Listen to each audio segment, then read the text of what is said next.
Le procès de l'achat de l'avion présidentiel et des équipements militaires est une affaire emblématique de lutte contre la corruption qui a secoué le pays pendant plusieurs années.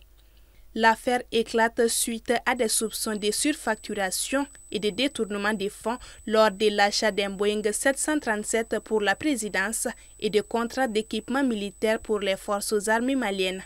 Un rapport du vérificateur général met en lumière des irrégularités majeures révélant un montage financier opaque et des milliards de francs CFA sortis des caisses de l'État hors de toute inscription budgétaire. Le montant global des surfacturations est estimé à environ 38 milliards de francs CFA. Classée sans suite à 2 reprises, l'affaire refait surface après août 2020 par l'actuelle transition.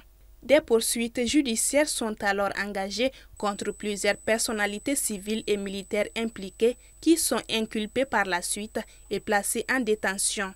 Parmi les accusés majeurs figure Boiré Fili Sissoko, ancien ministre de l'économie et des finances, Mahamadou Kamara, ancien directeur de cabinet de feu Ibrahim Boubacar Keïta, Soumeylou Boubé Maïga, ancien premier ministre et ancien ministre de la Défense. Ces derniers décèdent en détention en mars 2022, entraînant l'extinction de l'action publique à son égard dans ces dossiers, selon un arrêt de la Chambre d'accusation de la Cour suprême.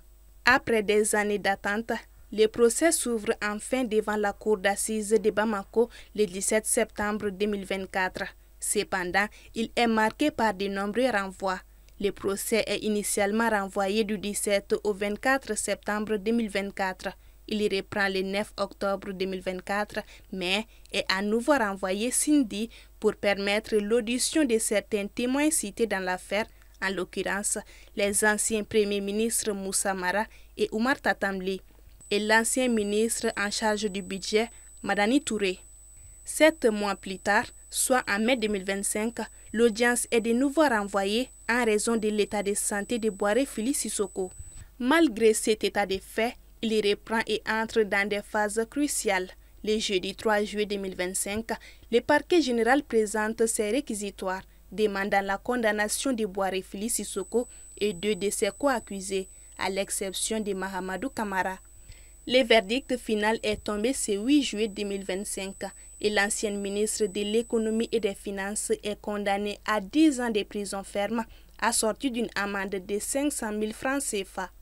Le colonel-major Nounda Bitao, ex-directeur du commissariat des armées, écope 7 ans et au paiement d'une amende de 300 000 francs CFA. Le général de brigade Moustapha Drabo, ancien directeur de la direction du matériel, des hydrocarbures et des transports des armées, et Mahamadou Kamara ont été déclarés non coupables. 5 autres accusés, toujours recherchés à l'étranger, ont été jugés par contumace à la réclusion à perpétuité, dont Moustapha Ben Barka, ancien ministre, et Sidi Mohamed Kanyassi, homme d'affaires. Bénéficiant d'un délai de 3 jours, la défense annonce introduire rapidement un pourvoi en cassation. Cela signifie qu'elle fera appel de la décision de la Cour d'assises devant la Cour suprême qui ne réexaminera pas les faits mais vérifie si le droit a été correctement appliqué.